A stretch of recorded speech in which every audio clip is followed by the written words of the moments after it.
soles. El Consejo Permanente de la OEA se ha pronunciado sobre la crisis de los fertilizantes también y su impacto en el sistema agroalimentario. Estamos en línea con nuestro primer invitado, Harold Forsyth, embajador de Perú en la OEA, precisamente para hablar sobre este tema, entre otros. ¿Cómo está, embajador? Muy buenos días. Buenos días, Mabel. Mucho gusto. Entiendo, embajador, que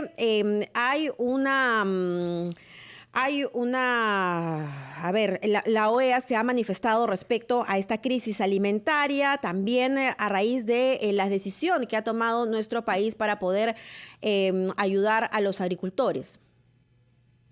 Bueno, primera vez en la historia que la OEA ingresa en un tema tan complejo como el de los fertilizantes. Yo mismo debo reconocer que he sido siempre un perfecto ignorante, diría yo, en esa materia, porque en el mundo hemos estado acostumbrados a tomar por un hecho que íbamos a contar con fertilizantes en los cuales, como ha dicho Fernando, no puede subsistir la agricultura. Y de la noche a la mañana los precios parecen haberse quintuplicado, se ha entrado una competencia feroz en el mundo y obviamente esto nos ha cogido desprevenidos, pero no solamente al Perú, sino a todos, salvo algunos países individuales, 3, 4, 5, que aparentemente por razones de su propio suelo, cuentan con ese elemento tan absolutamente vital. La OEA ayer ya ha declarado prácticamente en emergencia la región mediante este asunto y se ha instruido al secretario general de la OEA para que haga gestiones inmediatas con el Banco Mundial, con el BID, con la CAF, para generar naturalmente los recursos que nos permita enfrentar los riesgos que tiene esto para lo que se denomina en la OEA la seguridad alimentaria regional. Este no es un problema peruano, es un problema colectivo. Y ahí estamos, ¿no? ¿Y qué cosa es lo que específicamente puede hacer la OEA frente a este desafío? ¿Qué se puede esperar que venga de ella? Bueno, básicamente lo que vamos a necesitar es la solución clásica. Son recursos, es dinero. En consecuencia, lo que se está haciendo es llamar a instituciones financieras a actuar y probablemente esos sean los siguientes pasos que asuma el secretario general. Tenemos un acuerdo para el 21 de junio, volver a tratar el tema para medir cómo viene el impacto. El director del Instituto de Cooperación para la Agricultura, el ICA, que está en San José de Costa Rica, nos dice ayer, precisamente en el Consejo Permanente, que América Latina podría ser el granero del mundo. Lo que pasa es que nunca a nadie se le ocurrió tomar conciencia de la tremenda dependencia de este tema de los fertilizantes. Uh-huh. Y lamentablemente el conflicto que está ocurriendo en Europa ha disparado los precios de manera geométrica y sobre todo generado escasez, ¿no? Embajador, ¿y hasta dónde podría llegar, si me permite, hasta dónde podría llegar la voluntad de los países de la región por tener una estrategia, con puntos mínimos en conjunto? Porque cuando se inicia la pandemia, por ejemplo, todos los países, ¿no?, ven este mecanismo COVAX como un mecanismo para poder ayudar a los que menos oportunidad tenían para acceder a las vacunas. Y eso fue un fracaso. Lo que vimos fue países que de manera, egoísta y desesperada, pues se llenaban de vacunas para sus pobladores, para sus ciudadanos, no teniendo en cuenta que si otras zonas del mundo no estaban vacunadas, la pandemia iba a continuar. Es casi lo mismo. También el tema de las vacunas nos cogió la pandemia desprevenidos a todo el mundo. En el Perú, mal que bien, al final salimos adelante. Pero el mecanismo COVAX sí también ayudó a los países que están ya en una situación de suma gravedad financiera, por ejemplo el caso de Haití y algunos otros, ¿no? Pero tienes razón, absolutamente. No pudimos ahí poner en marcha un mecanismo de solidaridad colectiva porque la pandemia, obviamente, el virus ese no respeta fronteras, el COVID, ¿no? En este caso, la crisis de los fertilizantes, los precios y la escasez tampoco respeta fronteras, pero hemos empezado a actuar rápidamente en medio de un tema que para muchos de nosotros es desconocido. Y yo personalmente desconocía por completo el hecho, ni siquiera sé cómo es la urea o cómo se utiliza, pero nos hemos puesto a aprender rápidamente Y debo decir que la Cancillería, con la dirección del canciller César Landa, ha actuado con bastante eficiencia. Ayer precisamente salió un decreto de urgencia que habilita algo así como 340 millones para inmediatamente empezar la compra. Los precios han disparado, pero... Sí, pero esto, ojo, esto después de decir que se iba a utilizar el guano de las islas, movidas erráticas. Comprarle, ¿no?, a Bolivia. Que la verdad es que claramente no eran la solución, ¿no? Entonces, vamos, que a ver si esta medida de alguna manera ayuda a paliar esta situación, pero cuán sostenible va a poder ser en el tiempo, ¿no? Como decía, esto nos ha cogido desprevenidos a todos. Todos estamos en una situación parecida. Los agricultores lo han venido advirtiendo desde el año pasado. Mal que bien, en medio de eso, tenemos una inflación de alrededor del 7%, pero de acuerdo con las estadísticas que estamos viendo, hay países latinoamericanos que la están pasando en términos macroeconómicos muy mal también. Seguridad alimentaria regional. Esto, el temor que tenemos es que afecte a los más pobres, en medio de un año además lleno de tensiones políticas, ¿no? Sí. Pero de repente podemos juntarnos para mirar lo que está pasando más bien como una oportunidad de cómo encararemos mejor las cosas en el futuro y que este tema no nos divida sino que nos una, ¿no? Bueno, muchas gracias por esas explicaciones. Yo le rogaría que nos espere un instante durante una pausa, después de la cual quisiera que nos dé sus puntos de vista sobre lo que se viene preparando para la Cumbre de las Américas. Hay un debate intenso sobre qué países deben participar y si todos o no. Y también hay un tema importante que es el acercamiento de Estados Unidos con Venezuela, justamente como consecuencia de los problemas de aprovisionamiento, particularmente de petróleo. Eso es una novedad sobre la que quisiéramos su opinión. Vamos a una pausa, a escuchar a los anunciantes y retomamos nuestra conversación con el embajador del Perú ante la OEA, Harold Forsyth. G20 en el Perú y Carlos Villarreal, Mabel Huertas y Fernando Carballo. Estamos conversando con el embajador del Perú ante la OEA, con sede en Washington, que nos ha dado cuenta de esta resolución tomada ayer, primera vez en la historia que la Asamblea General de la OEA se pronuncia sobre un tema como una política común frente a la adquisición de fertilizantes. Habiéndolo escuchado sobre eso, queremos que nos informe cuál es el estado de la preparación de la Cumbre de las Américas, que este año está prevista en los Estados Unidos, en la que participará sin duda el Perú. Quisiéramos saber qué posición tiene el Perú sobre los países que deben estar invitados a esta cumbre. Embajador Forsyth. Efectivamente, la cumbre va a ser en Los Ángeles, ahora del 6 al 10 de junio, y se está trabajando intensamente por parte de nuestro país con todos los preparativos y naturalmente el presidente de la República vendrá. La posición del país ha sido, de acuerdo a lo que es la tradición de nuestra política exterior, no es nada nuevo, que en una cumbre como esta, Cumbre de las Américas, precisamente porque es Cumbre de las Américas, puedan asistir todos. Y así se ha comunicado a las autoridades de Estados Unidos, que es finalmente el país que invita. Ahora, no se ha puesto naturalmente ningún condicionamiento. Nosotros esperamos que en los próximos días el tema se aclare, pero el Perú sí tiene naturalmente la voluntad de estar, la voluntad de participar sobre la base de la muy buena relación de cooperación que existe con los Estados Unidos y en general con los 34 Estados miembros de la OEA. Hay 2 o 3 países, 2 tal vez, que han anunciado que podrían no participar en la eventualidad de que no estén invitados todos. En fin, veremos cómo evoluciona el tema. Sobre todo Cuba, ¿no es cierto? Estos son sus... Sí. ¿Cuáles son esos países, embajador Forsyth? Bueno, los países, digamos, que no revelo ninguna infidencia porque esto se conoce. Cuba, que bueno, sabemos que no participa en la OEA desde el año 1960.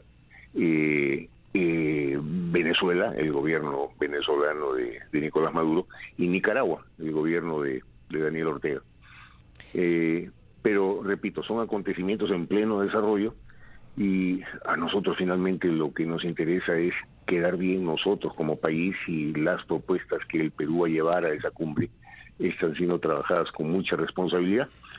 Y también en ese sentido tenemos un lema que es juntos contra la desigualdad y la discriminación, porque la pandemia y ahora la crisis de los fertilizantes está volviendo al mundo más desigual cada vez. Y la desigualdad trae consigo discriminación. Me refiero a la Asamblea General de la OEA, que se va a efectuar en Lima entre el 6 y 8 de octubre próximo. Y ayer he tenido la suerte de firmar el acuerdo sede para la realización de esta Asamblea General, donde llegarán al Perú 34 ministros de Relaciones Exteriores, entre ellos el secretario de Estado Anthony Blinken de los Estados Unidos, ¿no? Es un enorme desafío para la política exterior del Perú. Embajador, ¿cómo está? Buenos días. Le saluda Carlos Villarreal. Carlos. ¿Cómo está? Encantado, Carlos. Igualmente.